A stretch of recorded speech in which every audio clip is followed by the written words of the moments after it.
je vais omettre probablement les noms des gens, les organismes et tout, de manière volontaire, dans le sens que on n'a pas beaucoup de temps. Ça serait vraiment long de nommer tout le monde. Puis je dirais pas qu'il y en a qui se sentent délaissés parce qu'ils n'ont pas été nommés. Puis je dirais pas faire la promotion de quelqu'un d'autre qui. Donc, ce que je vais essayer de faire, c'est de dire les organismes, si ça. Puis peut-être que des fois, je vais m'échapper en nommant un groupe. C'est pas grave. Euh, c'est juste pour alléger. Si je commence aujourd'hui, je commencerai pas dans ma jeunesse, ça serait très très long de compter mon parcours de vie. Mais je commencerai à une époque de ma vie où j'avais eu des moments plus heureux, des moments plus gratifiants dans ma vie, mais j'ai eu une époque où ça allait vraiment vraiment pas bien. Puis à partir de ce moment-là, il y a eu choses, quelques affaires, des suivis en santé mentale qui m'ont amené à m'impliquer. À m'impliquer, euh, je dirais, avec des groupes en général alternatifs que je connaissais pas dans ce temps-là. Je savais pas comment on appelait ça, mais c'était pas exactement comme j'imaginais que ça aurait pu être en santé mentale. Je voyais ça comme je voyais plus la psychiatrie quand je pensais à santé mentale à l'époque. Puis c'est ça, en essayant de faire un petit bout de chemin pour me rétablir, j'ai rencontré plusieurs personnes dans mon parcours qui m'ont aidé à pouvoir prendre la parole, que ce soit par des formations, que ce soit par des essais-erreurs, des opportunités de discuter, de prendre la parole devant des tables de concertation. Euh, c'est ça. Fait que j'ai commencé, je dirais, on va revenir à peu près dans les 2017. J'étais à Laval à l'époque, chez ma tante, en attente de revenir à Montréal. Puis j'ai commencé, je me suis fait former pour être une courroie de transmission dans le réseau de la santé, en lien avec le nouveau, c'était le plan d'action santé mentale 2005-2010 à l'époque, qui faisait pas la promotion, mais qui mettait en lumière le fait que ça pouvait être intéressant que les gens premiers concernés par des sujets soient consultés, aient un endroit où parler. Euh, à cette époque-là, moi, quand je suis revenue à Montréal, c'est là que j'ai commencé à m'impliquer. J'ai fait du théâtre forum, j'ai fait toutes sortes de choses comme ça avec des groupes citoyens. Il y en a ici qui sont présents, qui étaient dans ces groupes-là. Donc, tout ça pour dire que, sans nommer personne, il y a eu plusieurs organismes qui m'ont soutenu et de passer du jeu au nous, donc de prendre mon expérience à moi, mon vécu à moi, puis celui des autres, puis de l'amener à quelque chose de plus collectif. Fait que dans ces années-là, je fais un résumé parce qu'il y en est arrivé beaucoup de choses. Il y a eu un groupe dans le sud-ouest qui était comme le GARP. Je ne sais pas s'il y a des gens qui connaissent le GARP, le SPAC, le CEPAC. C'était des groupes citoyens qui, après ça, choisissaient quelqu'un pour les représenter sur des tables. Donc, c'était pour viser l'amélioration des services en santé mentale en résumé. Donc, il y avait autour des tables, il y avait les CIUS, mais qui s'appelaient pas comme ça dans le temps, mais il y avait le réseau et les groupes communautaires et les groupes alternatifs ou communautaires dans le quartier. Moi, j'étais dans la petite patrie. Donc, anyways, il m'a été proposé de me joindre à des gens qui, eux, sentaient qu'ils étaient touchés par une problématique que je venais juste de comprendre que peut-être que j'avais. Euh, Puis à ce moment-là, je me suis joint à eux. Ils avaient formé un groupe de parole. Moi, à l'époque, j'étais impliquée à créer une nouvelle ressource en santé mentale d'antipatrie, alternative et tout. J'étais en contact avec le regroupement. Puis, de fil en aiguille, je me suis joint à eux. Puis, j'ai parti un groupe à ce moment-là dans la ressource qui était le rebond, j'ai parti un groupe de parole sur le trouble d'accumulation compulsive. Je reviens sur le fait que j'utilise un diagnostic, puis que moi je ne trippe pas sur les diagnostics, surtout si c'est pour épingler quelqu'un ou pour, en tout cas, quand ça crée un tort quelconque, je suis pas pour ça, mais pour une fois dans ma vie, j'avais un diagnostic qui aidait à peut-être bloquer 2 secondes, arrêter 2 secondes des manières de faire qui pouvaient nuire aux gens, puis qui disait, écoutez, c'est pas juste la paresse, c'est pas juste du mauvais vouloir, c'est pas juste un refus d'aide ou des choses comme ça. Il y a de quoi de plus, c'est émotif, en tout cas, il faut prendre ça autrement. Puis c'est grâce à justement le fait que, bon, j'aime pas le DSM, mais c'est grâce au DSM qui a, en résumé, décortiqué les troubles obsessifs compulsifs, les tics, ils en ont fait le TAC, donc le trouble d'accumulation compulsive, comme quelque chose d'à part, qui n'était pas exactement la même manière de procéder c'est comme que quelqu'un qui a un trouble obsessif compulsif. Quoi qu'il n'y a aucune recette miracle pour personne, mais bon, c'était pas ça a été dégagé d'eux. Donc, à ce moment-là, est rentré dans le décor tous ceux qui faisaient de la recherche, ceux qui avaient écrit Mon et Merveille, Kieran Corner, qui était chercheur avec Nathalie Kosegi. Bon, je les nomme parce que ils ont quand même été à la source d'un documentaire qu'on a fait. Donc, participation citoyenne encore. On était tous des gens qui avaient le trouble. J'ai vu Christian ici tantôt, mais il y en avait d'autres qui ont participé à essayer de faire connaître la problématique. On continuait dans les tables de concertation, dans les CLSC et tout, pour euh, demander qu'il y ait des services adéquats ou en tout cas qu'il y ait des choses qui se développent. Suite à ça, il y a eu le comité qu'on a créé sur le trouble. Après, il est devenu élargi parce que c'était rendu à travers Montréal. Puis après ça, on a eu le colloque en 2018. Fait que c'est un résumé pour dire que de fil en aiguille, avec beaucoup de gens qui se sont joints, que ce soit du réseau de la santé ou du communautaire, comme je vous dis, ou des gens dans la communauté qui étaient concernés, ça a pris de l'ampleur. Puis c'est devenu, ben, ce qui est rendu maintenant, je rentrerai pas dans les détails, mais c'est rendu maintenant le collectif pour le trouble d'accumulation compulsive.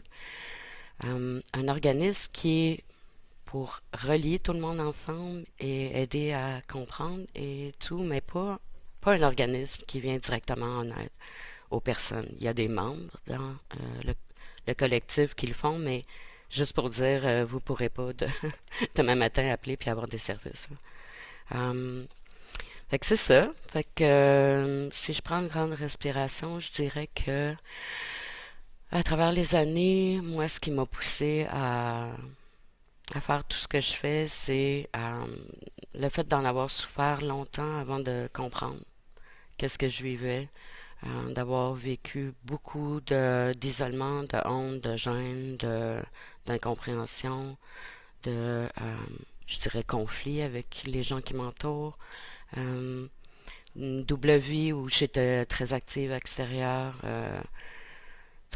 pas très à l'aise chez moi et tout et tout. Puis à partir du moment où j'ai compris plus le côté émotif et tout, que j'ai travaillé sur mon anxiété puis ces choses-là, même si j'avais pas d'aide ailleurs, sur ma dépression, ces choses-là, je commençais tranquillement à prendre plus confiance en moi. Les choses sont améliorées. Puis à travers les années, avec certains événements, clairement, il y a eu des reculs. Puis on en parlera plus tard, quand on va avoir une période de questions entre moi et Anaïs. Mais c'est ça, j'ai quand même trouvé difficile quand il y a eu les mesures sanitaires, ces choses-là. On a au moins, bon, on ne pouvait pas se rencontrer personne, mais on a au moins, j'ai fait un groupe de parole sur Zoom à ce moment-là, qui a été jusqu'à temps qu'à un moment donné, ben, je sois plus capable pour toutes sortes de raisons. Fait que c'est ça. malheureusement, dans ma vie, j'ai eu beaucoup d'épuisement, d'implication. Donc, moi, j'invite tout le temps les gens à s'impliquer, euh, à leur rythme et tout, mais d'être vigilant quand même, de comme rester vigilant, de prendre soin de soi et de pas trop se donner, tu sais, parce qu'on on n'accumule pas juste des objets, des fois, ça, on peut accumuler des implications et des tâches et des choses et des projets etc. Tu sais. Disons que je suis quelqu'un qui veut beaucoup plus que ce qu'il est capable de faire, donc moins j'essaie d'en faire, mieux ça va, mieux j'y arrive. Donc c'est pas mal ça. Depuis, je fais des petits pas tous les jours, je suis vigilante, c'est vraiment toute une vie, là. C'est vraiment pas quelque chose que j'ai réglé, mais il y a beaucoup, beaucoup, beaucoup de choses qui vraiment ont pu s'améliorer. Puis il y a beaucoup de gens ou de groupes qui ont, puis de choses qui se passent qui font que vraiment je peux plus m'épanouir et en parler avec vous en ce moment. Euh, fait que je suis vraiment contente. Fait que, là-dessus, moi, je laisserais peut-être Anaïs expliquer qu'est-ce qu'ils ont développé et tout.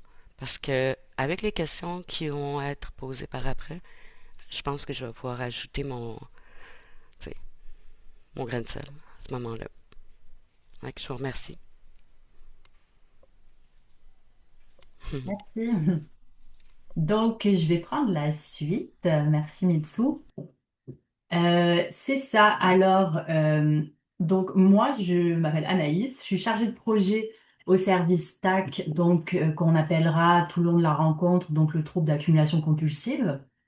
Donc moi, je travaille au centre de soir Denise Massé. Donc c'est un organisme communautaire alternatif dont la mission c'est d'offrir un accueil de soir de fin de semaine aux personnes qui vivent des enjeux de santé mentale, de désorganisation sociale ou d'instabilité résidentielle. L'objectif donc du centre, c'est de prévenir l'isolement, de favoriser la création de liens. Je vais peut-être réduire un peu mon débit de parole quand je suis stressée, je parle vite. Pardon. Alors, donc le service TAC, en fait, il est né très concrètement sur le terrain. En fait, il y avait une membre qui fréquentait le centre et qui nous parlait de difficultés qu'elle rencontrait avec son propriétaire. Donc, en creusant un peu, nous, on a compris que ces difficultés, elles étaient en fait liées à un encombrement important dans son logement. Donc, à ce moment-là, on a voulu la référer, mais on s'est rendu compte qu'il n'y avait pas, enfin, qu'il n'existait pas de ressources, enfin très peu. Donc, on a décidé de se former et pour pouvoir l'accompagner nous-mêmes. Donc, c'est comme ça que le service, il est né en 2021. Donc, en un an, on a reçu énormément de demandes d'informations, mais aussi de demandes de services.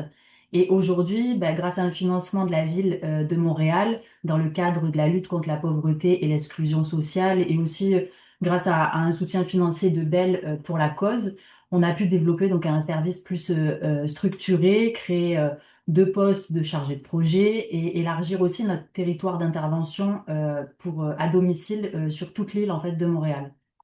Donc aujourd'hui, j'ai été invitée à vous parler du trouble d'accumulation compulsive en compagnie de Mitsu.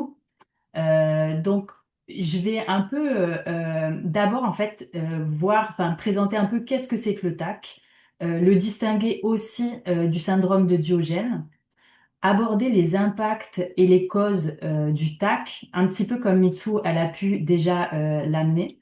Et puis voir nous concrètement comment on intervient et quels services on propose au centre de soins Denise Massé. Donc, concrètement, qu'est-ce que c'est que le trouble d'accumulation compulsive? Donc, on a tous, je dirais, tendance à garder certains objets.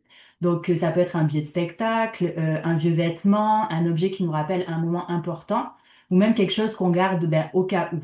Donc ça, on va dire que c'est assez normal, classique. Mais parfois, l'accumulation, elle prend une autre dimension. C'est quand elle devient envahissante, quand elle va occuper l'espace de vie et qu'elle va en fait finir par nuire au bien-être de la personne. Donc c'est à ce moment-là qu'on va plus parler de TAC.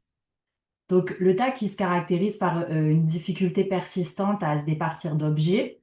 Donc c'est pas un simple problème d'organisation. Ces objets, ils ont vraiment une valeur particulière pour la personne.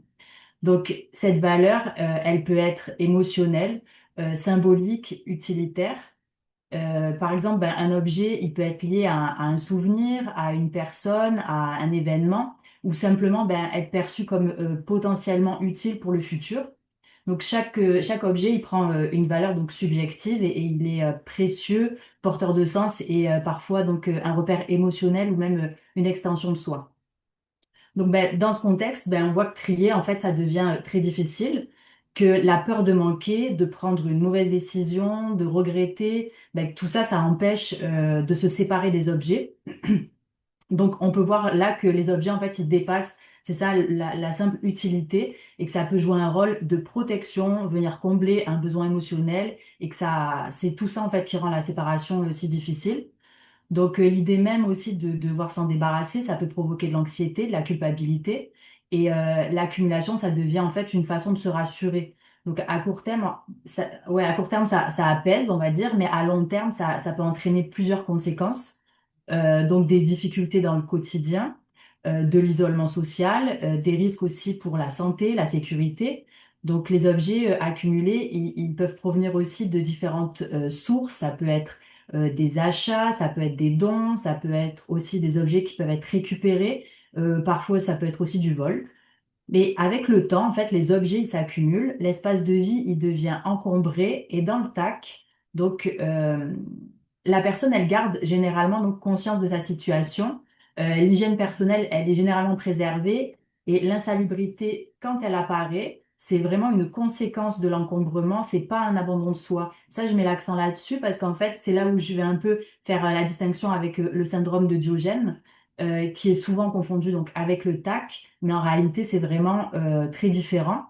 Et donc là, le syndrome de Diogène, je vais expliquer un peu, ça se caractérise plus par une négligence importante de soi et de son environnement. Un logement, il peut être donc très insalubre, une hygiène fortement altérée, et il peut y avoir l'accumulation d'objets, mais c'est aussi surtout en fait des déchets. Donc, contrairement au TAC, l'attachement aux objets, il n'est pas central. Donc, c'est vraiment... Là, je vais prendre un petit exemple comparatif. Par exemple, donc dans le TAC, une personne, elle pourrait garder tous les emballages, on va dire, de barres chocolatées pour les utiliser dans un projet artistique. Euh, pour elle, chaque emballage, ça a un sens, une utilité donc future. Dans le syndrome de Diogène, ce même emballage, il est simplement, on va dire, laissé au sol ou enfin, il n'y a pas d'attachement, il y a un manque de gestion en fait ou par négligence. Donc vraiment, la différence clé, ça concerne ben, la conscience de la situation. Donc dans le TAC, la personne, elle est généralement donc consciente du problème et elle peut ressentir de la détresse et chercher de l'aide. Et dans le syndrome de Diogène, la personne, elle ne reconnaît pas souvent la situation, elle ne demande pas forcément d'aide et il n'y a pas forcément de honte non plus. Donc le syndrome de Diogène, c'est fréquemment en fait associé à des troubles neurocognitifs, des troubles psychotiques, ça peut être aussi une dépression sévère. Donc, pour résumer, dans le TAC, les objets sont gardés parce qu'ils ont une valeur, donc vraiment propre à chacun, donc c'est une valeur subjective, et s'en séparer, ça provoque énormément d'anxiété. Et dans le syndrome de Diogène, c'est plus les objets, c'est où les déchets s'accumulent par négligence, sans attachement. Il y a une forte dégradation des conditions de vie et peu de conscience de la situation aussi. Donc vraiment, j'ai pris un peu de temps là-dessus, mais c'est que cette distinction, elle est essentielle pour mieux comprendre aussi la personne et surtout adapter les interventions de manière appropriée. Donc maintenant, on va un petit peu voir les impacts du TAC dans la vie des personnes. Donc sur le plan, on va dire plus psychologique et social. Comme j'ai pu en parler un peu avant, c'est donc il y a de la honte, de la culpabilité, il y a souvent une perte d'estime de soi et l'isolement, il est fréquent. Donc l'idée en fait d'être jugé, d'être aidé, ça peut provoquer en fait beaucoup de détresse et petit à petit l'isolement il s'installe. Et certaines personnes, elles vont éviter leur famille, les amis, par peur du regard des autres. Après, sur le plan, on va dire, plus fonctionnel et légal, les espaces, ils deviennent difficiles, parfois impossibles à utiliser. Donc, il y a une circulation qui devient compliquée dans le logement. Parfois, il faut enjamber. Des fois, il y a des personnes qui finissent aussi par dormir dans le fauteuil du salon parce que la chambre, elle est inaccessible ou le lit recouvert. Donc, ça arrive aussi, on peut rencontrer des personnes, par exemple, une toilette qui fonctionne plus, mais la personne, en fait, elle ose pas appeler, en fait, le propriétaire parce qu'elle a peur qu'il découvre l'état du logement. Donc c'est ça. Donc, tout ça, on peut retrouver donc des plaintes aussi des voisins, des inspections, des menaces d'expulsion. Il y a une stigmatisation qui est très forte. Donc c'est ça. Et puis il y a aussi l'impact physique et sécurité parce que l'encombrement, ça peut aussi aggraver des problèmes de santé existants. Il peut y avoir de la présence de moisissures ou d'infestations et les personnes, elles peuvent développer des allergies ou des infections. Ça peut aussi, l'encombrement, créer des risques de chute, d'incendie. Par exemple, on peut voir aussi des piles de carton qui seraient près d'un poêle, ou encore en fait des risques d'infestation plus par si c'est pas traité, par exemple, on peut pas le traiter parce que les accès ils sont pas accessibles. Donc l'exterminateur il aurait du mal et ça risque c'est ça de se propager plus. Donc c'est ça. Tout ça en fait c'est pour dire que dans le TAC, c'est pas seulement donc un problème de logement, c'est vraiment un enjeu humain majeur. Que derrière les objets, ben, il y a une personne et que derrière l'encombrement, il y a une souffrance qui est réelle. Donc, quand on comprend l'ampleur en fait des impacts, on réalise rapidement que c'est pas une situation qui se règle simplement en se disant ben faut faire du ménage. En fait, c'est une réalité qui est complexe, qui demande du temps, de la compréhension et une approche adaptée. Donc maintenant, on peut se demander, mais pourquoi certaines personnes, elles accumulent autant? Quelles sont les causes derrière ce comportement? Donc en réalité, en fait, il n'y a pas une seule cause. Le trouble, il s'explique, l'accumulation compulsive, pardon, il s'explique par une combinaison de plusieurs facteurs. Ça peut être des facteurs, ben, comme Itsu l'a déjà un peu évoqué, émotionnels. Il peut y avoir des événements marquants, comme un deuil, un traumatisme, qui peuvent jouer un rôle important. Donc accumuler, ça peut devenir en fait une façon de se rassurer, de garder un lien avec le passé ou de compenser un sentiment d'abandon. Il y a aussi des facteurs psychologiques. Il y a certaines personnes qui ont de la difficulté à prendre des décisions. Choisir de garder ou de jeter un objet, ça peut devenir une source importante de stress. Ça rend encore plus difficile le tri. Il y a aussi des facteurs familiaux et sociaux. Par exemple, avoir grandi dans un environnement où on accumulait beaucoup, ça peut aussi influencer notre relation aux objets. Donc, l'isolement social ou l'insécurité matérielle, ça peut aussi renforcer le besoin de conserver les choses au cas où. Donc, en fait, il est important de comprendre que ce trouble, il peut toucher en fait tout le monde, peu importe l'âge, le milieu de vie ou la classe sociale. Et souvent, ce qui se passe, c'est que les personnes, elles vivent en fait une double détresse, on va dire. En fait, il y a d'une part ce qui les a amenés à accumuler, donc par exemple un deuil, un traumatisme, mais il y a aussi la souffrance liée à la situation actuelle de vivre dans l'encombrement et de faire face donc au regard des autres, l'isolement. Au Québec, c'est une réalité qui est encore peu connue, qui est souvent sous-diagnostiquée, et il y a beaucoup de personnes qui vivent avec cette difficulté sans jamais recevoir d'aide. Face à ces réalités, on peut se demander comment on peut accompagner les personnes concernées. Donc aujourd'hui, en fait, il existe très peu de ressources spécialisées, autant pour les personnes concernées que pour leurs proches. Donc là, heureusement quand même qu'il y a le CATAC, qui est un collectif dont Mitsu a vaguement, c'est ça, parlé tout à l'heure, qui propose en tout cas sur leur site un répertoire qui rassemble des ressources disponibles à travers le Québec pour le trouble d'accumulation compulsive. Donc ça, c'est un bon point quand même de départ pour s'informer et trouver de l'aide près de chez soi. Là maintenant, moi, je vais plus parler du centre de soins Denise Massé où je travaille, ce que nous offrons comme service adapté aux personnes qui vivent avec un TAC. Pour ça, en fait, c'est ça. L'accès, il est simple. Il n'y a aucune référence qui est nécessaire. Il n'y a pas de diagnostic qui est requis. Les personnes, elles peuvent directement nous contacter par téléphone ou par courriel. Souvent, il y a un premier échange qui permet d'expliquer notre approche, de répondre aux questions, de vérifier si nos services correspondent aux besoins. Puis, euh, et puis voilà. Et puis ensuite, c'est ça, nos services, ils se déclinent sur plusieurs volets qui sont complémentaires. Donc d'abord, on a des ateliers qu'on appelle des ateliers pas à pas. Donc ça, c'est des petits groupes fermés donc de 11 rencontres hebdomadaires. Donc ça, c'est l'objectif, c'est vraiment d'offrir du soutien entre pairs, de donner des outils concrets pour travailler l'accumulation, le désencombrement et le maintien dans le temps. Donc, on aborde différentes thématiques lors de ces ateliers. Ça peut être ben, l'anxiété, les illusions, le doute, les pensées automatiques, tout ça. Mais surtout, en fait, c'est un espace où les personnes, elles peuvent se reconnaître, partager et se sentir moins seules. Ensuite, on propose aussi des services de suivi à domicile. Ça, c'est un accompagnement donc personnalisé qui est directement dans le milieu de vie de la personne. Donc ça comprend 12 rencontres qui sont réparties sur une période d'environ 6 mois. Donc au début, le rythme, il est plus rapproché, ce qui va permettre en fait de créer un lien de confiance et d'amorcer le processus. Et puis par la suite, les rencontres, elles vont être plus espacées pour soutenir ben, dans le changement progressif et durable dans le temps, c'est ça.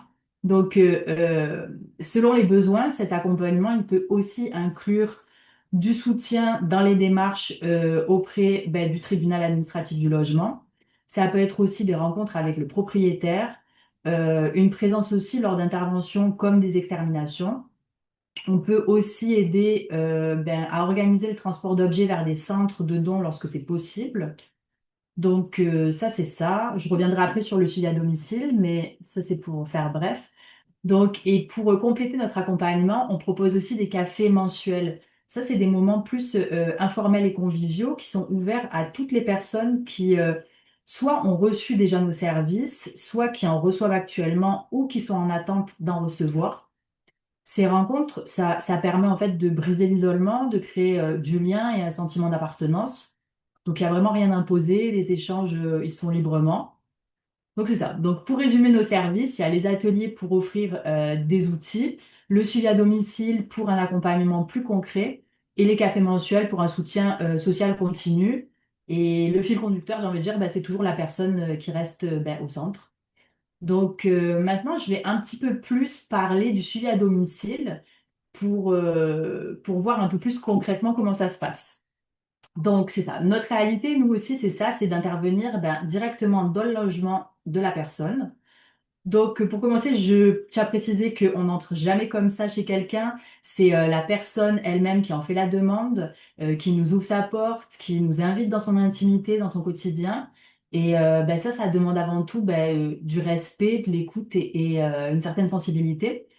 Donc nous, on n'est pas là pour faire à la place de la personne, on touche jamais aux objets sans son accord. Donc chaque action, elle est discutée, chaque décision, elle se prend ensemble. Notre rôle, c'est vraiment en fait d'accompagner la personne dans ses questionnements, dans ses choix et dans ses réflexions pour l'aider en fait à reprendre progressivement le contrôle de son environnement. Donc, dans ce contexte-là, on n'est pas des experts avec des solutions toutes faites. Par exemple, bah, si la personne nous dit ben, je veux commencer par ce petit placard, ben, on va y aller là-dessus, on va respecter son rythme. C'est ça, on décide pas à la place de la personne. On va plus poser des questions dans l'accompagnement, c'est-à-dire ben, qu'est-ce que cet objet il représente pour vous ou qu'est-ce qui rend ça si difficile en fait de vous en départir.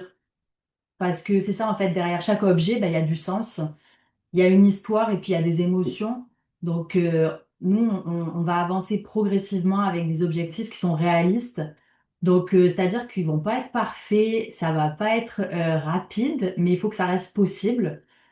Surtout, en fait, on va construire un lien de confiance parce que, ben, en fait, sans ce lien-là, il n'y a pas de changement possible. Ce lien, ben, il se construit dans le temps. C'est pas en une seule visite. Donc, on va progresser doucement en mettant en valeur aussi chaque avancée. Par exemple, ben, jeter une enveloppe ou libérer un coin de table, ça peut sembler petit, mais en fait, pour la personne, c'est énorme. Donc, notre objectif, c'est ça, il est simple, mais ben, je pense qu'il est essentiel quand même, c'est de permettre à la personne de rester dans son logement, c'est de prévenir l'itinérance et d'améliorer progressivement ses conditions de vie. Parce que le désencombrement, en fait, c'est ça, je le rappelle toujours à mes suivis à domicile, c'est pas une ligne droite. Donc, il y a des avancées, il y a des pauses, parfois il y a des reculs et tout ça, c'est normal.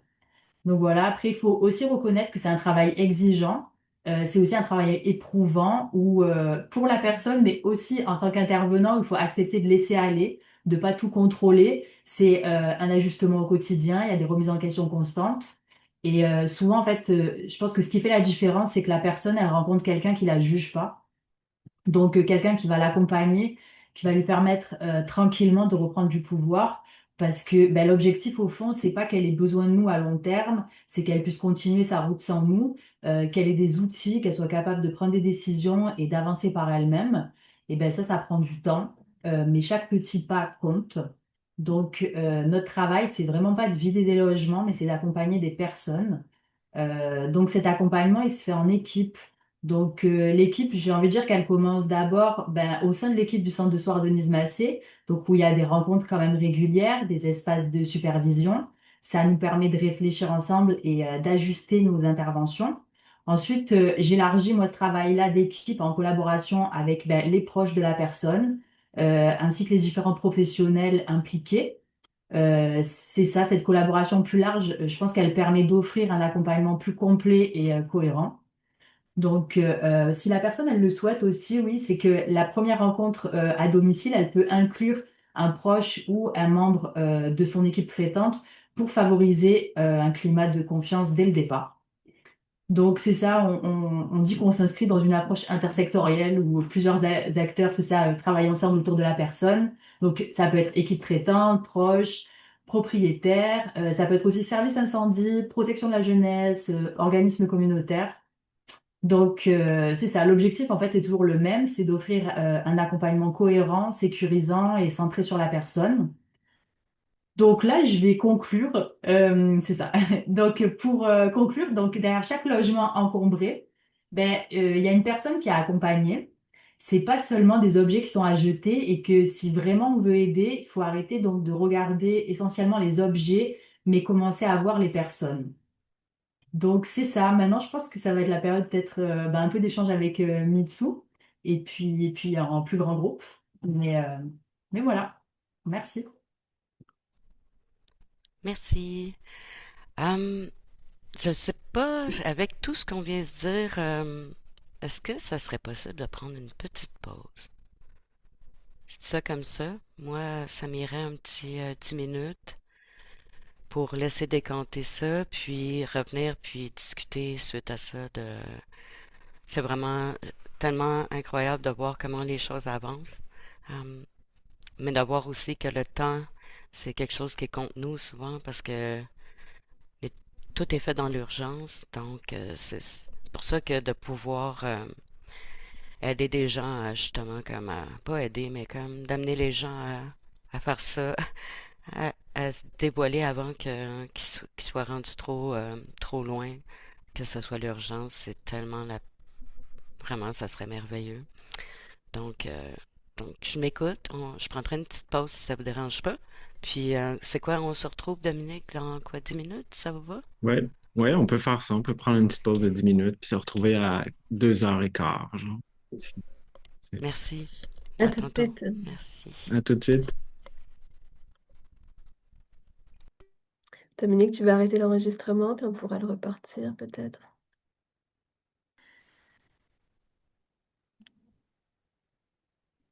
On vous laisse poursuivre? Oui, ben est-ce que Mitsu, est-ce que tu as des questions? Je commence par une peut-être pour toi par rapport à ce que tu as présenté, ouais. Ben, c'est ça. Moi, je me demandais, ben, avec c'est quand même ce que tu nous as dit avant, à travers ton expérience, toi, qu'est-ce qui a été le plus aidant, on va dire, pour toi, ou à l'inverse, ce qui a été le plus difficile dans l'accompagnement ou non que tu as pu avoir? Qu'est-ce que tu conseillerais? Enfin, c'est ça. Euh, Si on revient à l'époque où j'étais pas au courant, là, puis que j'ai dû quitter mon appartement plus grand, puis me retrouver chez ma tante dans une pièce, quand elle est arrivée, puis elle était comme, mais t'as pas besoin de tout ça.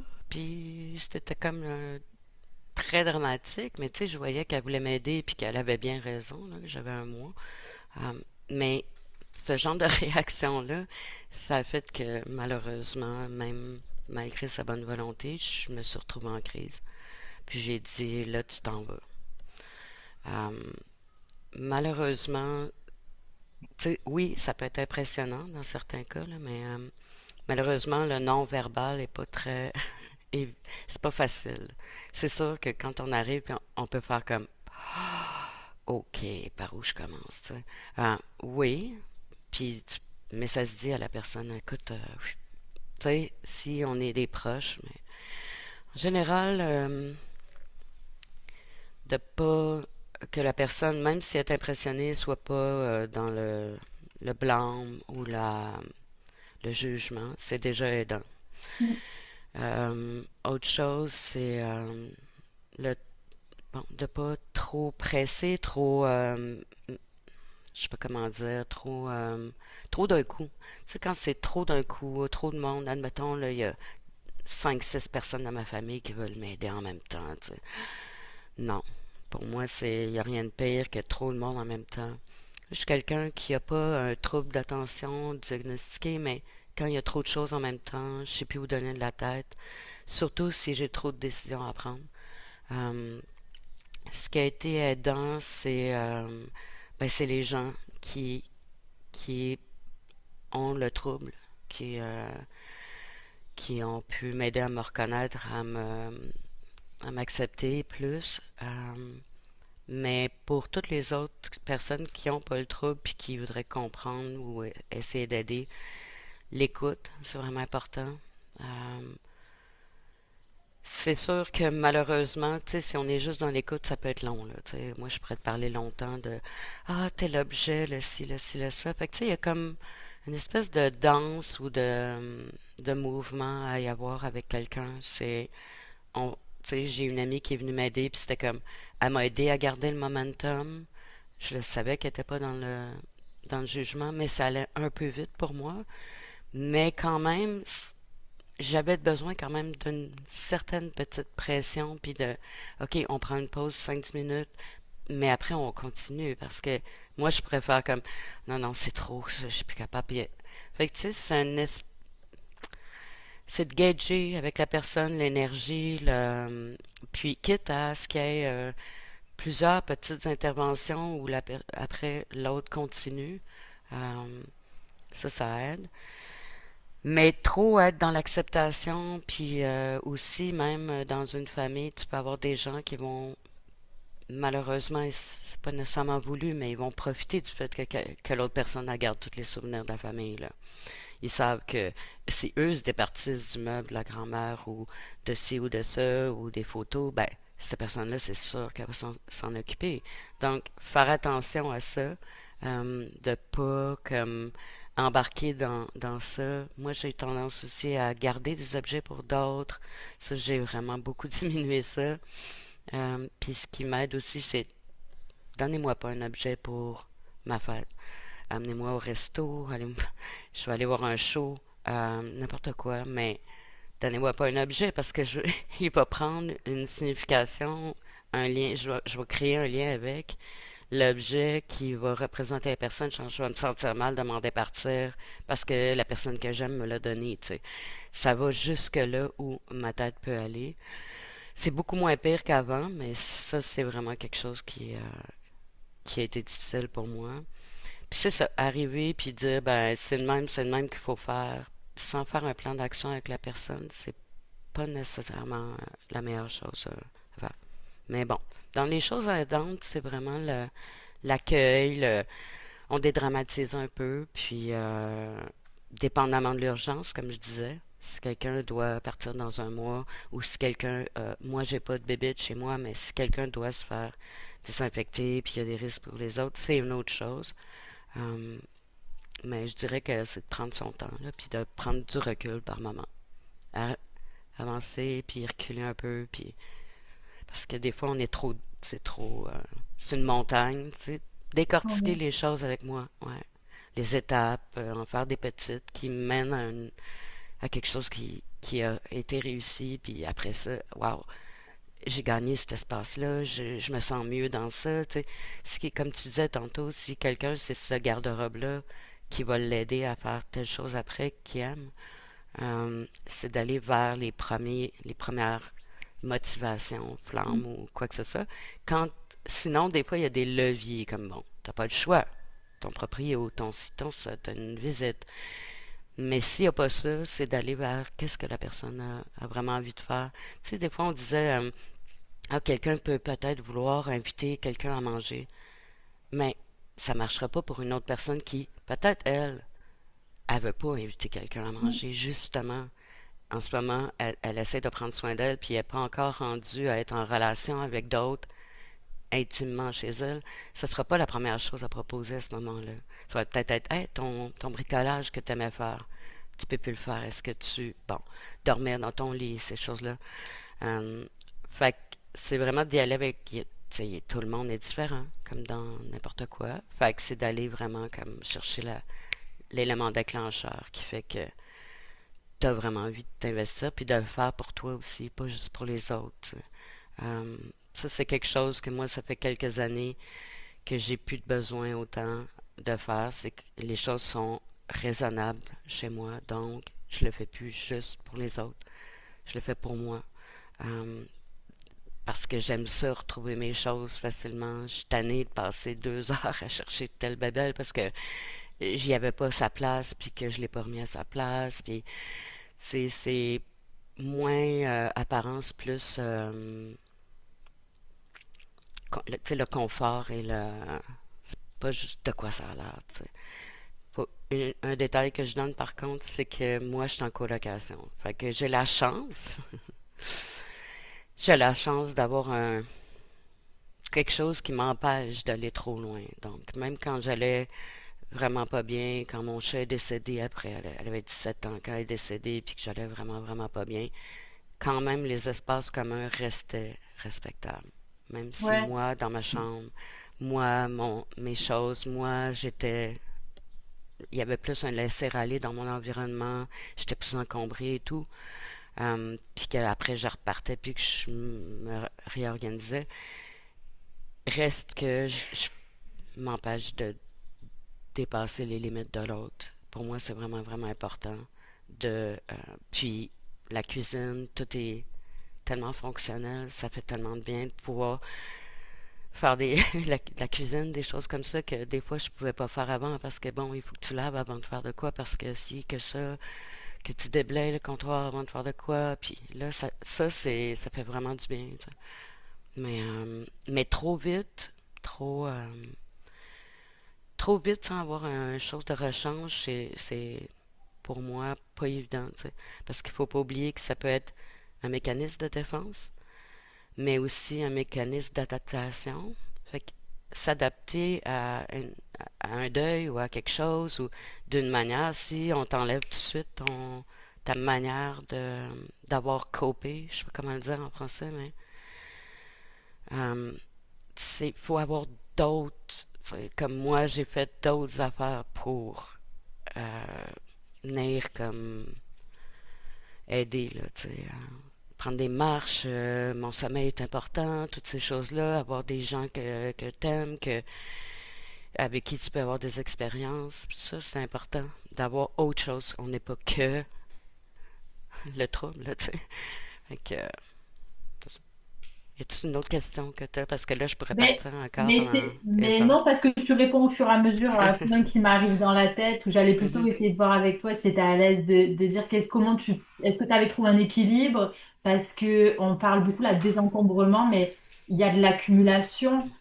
Donc, où t'en es là-dessus?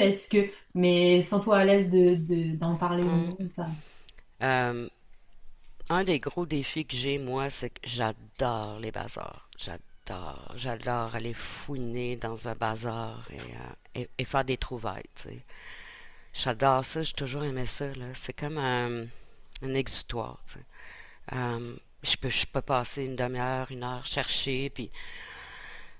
Mais quand je comprenais pas le problème que j'avais, puis tout ça, ben le problème, j'aime pas le mot, là, mais quand je comprenais pas, euh, je, je- j'achetais des choses, j'étais comme toute contente d'avoir réussi à faire des trouvailles, puis des choses qui ont du vécu, puis tout le kit, puis c'est unique, puis...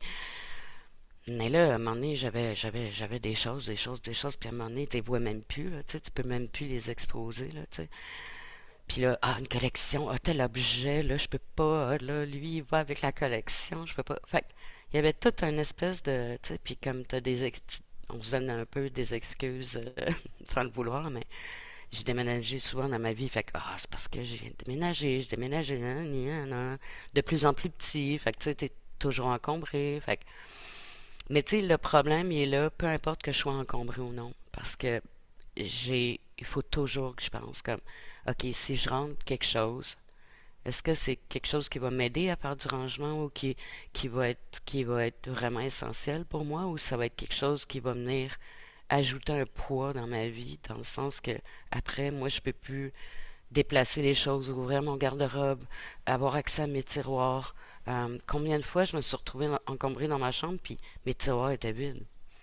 Parce que j'avais fait le ménage des tiroirs, j'avais tout sorti, après je l'avais pas remis dedans, puis là j'avais mis des contenants, puis là tu peux pas te rendre. Fait que là, il y a comme une espèce de, tu sais, de mouvement qui se fait plus, puis on reste comme dans, j'aime pas le mot statu quo, mais on reste dans une espèce de moment c'est figé dans le temps, surtout quand il y a des deuils, des traumas.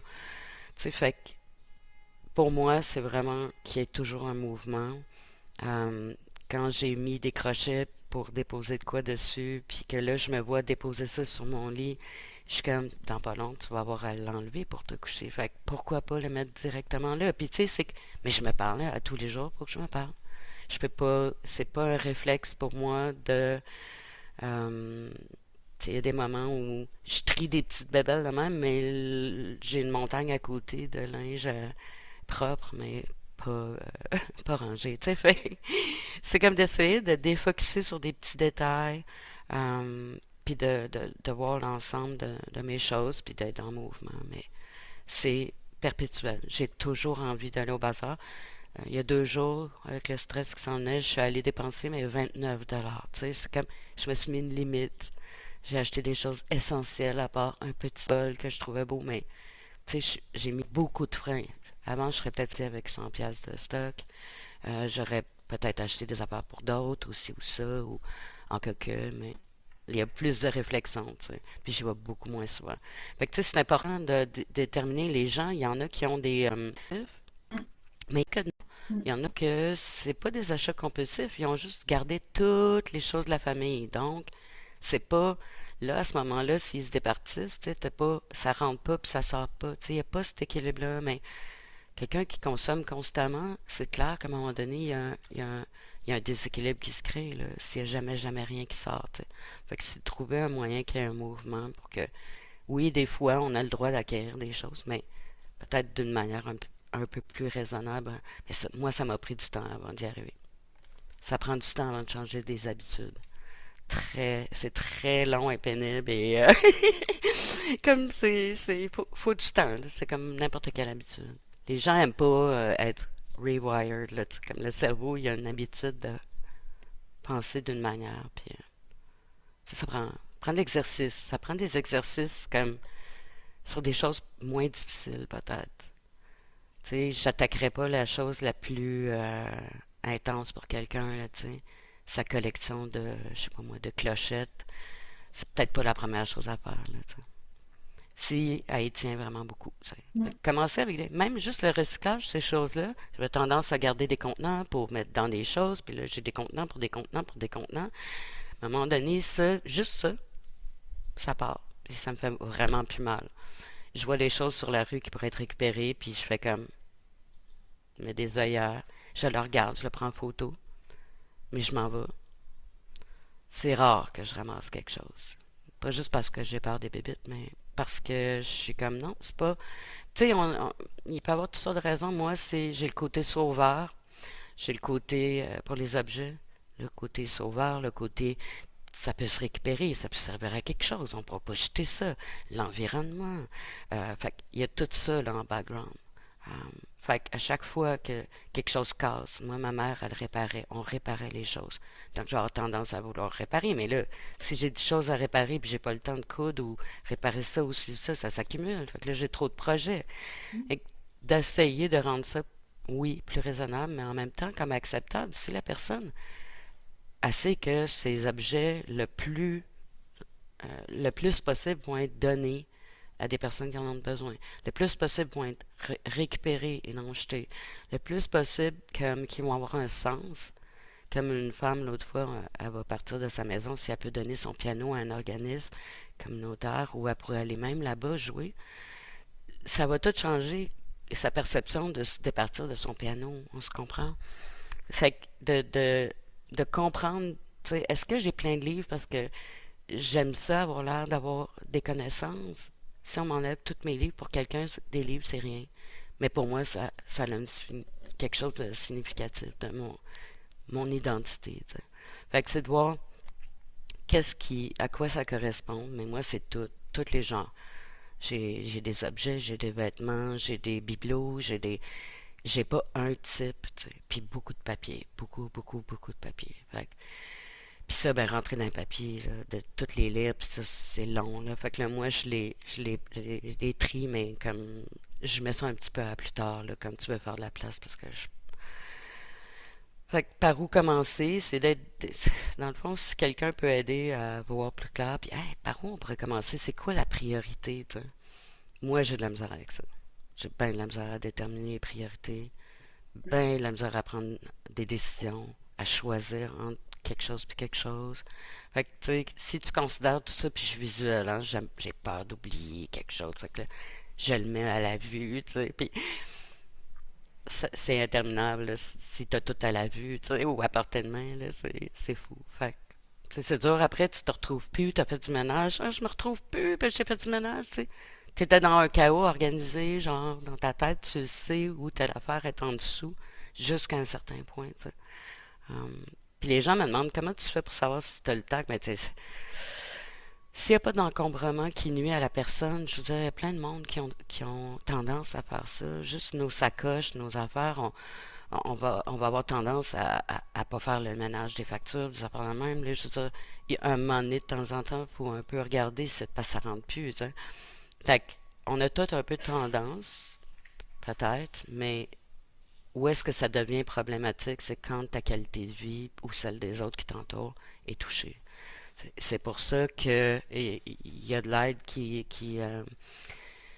est donnée, c'est surtout quand ça paraît. T'sais. Moi, ce que j'aimerais éventuellement, c'est que même les gens comme moi, quand je ramassais des petites roches ou des choses sur le bord de la plage, c'est comme, oui, c'est le fun, là, mais à un moment donné, c'est comme trop de souvenirs, trop d'affaires, trop d'associations, trop de je sais pas.